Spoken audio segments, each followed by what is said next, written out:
Welcome to Let's Talk Ball, the YouTube channel where we discuss big picture NBA. In today's episode, we're going to look at the teams that maybe didn't do what they wanted to do in free agency or through the draft and are most likely going to end up in the lottery next year. This video is for you guys. So you're not going to be able to see your team win a whole lot of games this next season, and your team's fate kind of goes off of ping pong balls. That's alright, that happens for pretty much every team. You guys are on the downside of the business cycle, if you will, but it's okay. You'll get back to the top eventually. So these are a couple of guys that we're going to do kind of a starting five of college basketball freshmen that you should be watching for this season. All of these guys are projected to be lottery picks. They're all great players, and we're going to go position by position, starting with the point guard position. At point guard, we have North Carolina's Cole Anthony. Anthony is a 6'3", little long, strong, uber athlete that can jump out of the gym. He is very similar to a Ja Morant, just not quite the passer level, and possibly even more athletic. His shot looks good. It needs to improve some, but that's pretty much with every young point guard that you find. He's going to step into Kobe White's role from last year, be the combo guard, be the guy who initiates the offense. Now, he doesn't have the other two first-round picks around him like this past year, but Roy Williams always coaches him up well, so I'm sure he'll have a first-round pick with him eventually.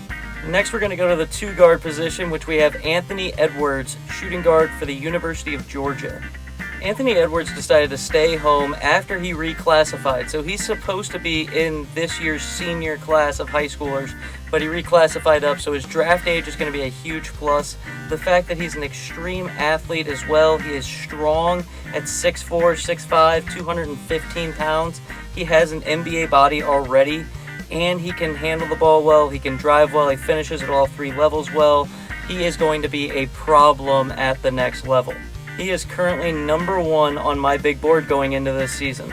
Next, we have the best wing or three player that is going to be playing in college basketball as a freshman this year. So far, it looks like that is Scotty Lewis, who is committed to the University of Florida.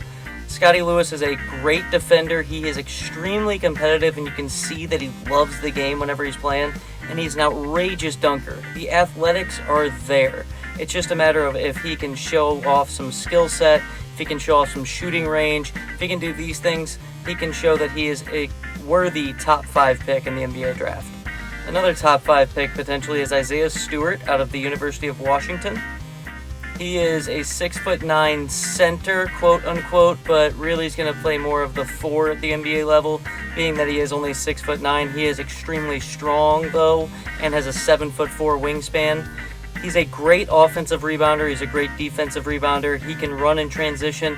His biggest problem is he has no shot right now. He needs to learn how to shoot the basketball a little bit, stretch it out at least into the mid-range area. If he can do that, then he can be an effective NBA player. But if he doesn't have that shot, it's going to really, really hurt him long term. And now we get to the number 1 player in the recruiting class for the University of Memphis, James Weisman. He reminds me a lot of Marvin Bagley. He looks very similar, except he's right-handed. He can handle the ball a little bit. He's long, he's lanky, he's 7'1". He's 220 pounds, so he needs to gain a little bit of weight, obviously. But overall, the dude can flat out play. And under a team that's going to be very exciting to watch in the University of Memphis, where Penny Hardaway has just been killing it in recruiting, this should be a great team to see, and if you're really interested in seeing who the next generation of the NBA is, go watch some University of Memphis games, go watch some North Carolina games, go watch some Georgia games. Don't just follow your team, don't just follow NBA, especially if your team's looking at a lottery position. Also check out the Australian League, as there are 2 top 10 potential picks playing there. There's also a kid that's in France right now that is supposed to be a top 10 pick as well.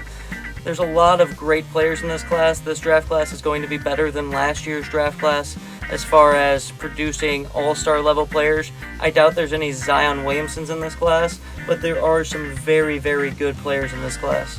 If you like this video and you're more interested in the draft upcoming season, I'm going to start this series called Draft Notes. It's not going to be new episodes every week, but there's going to be new episodes periodically throughout the season, mock drafts, all sorts of fun things like that. So if you have any suggestions on videos I should do that has regarding the 2020 draft class, please leave them in the comment section down below.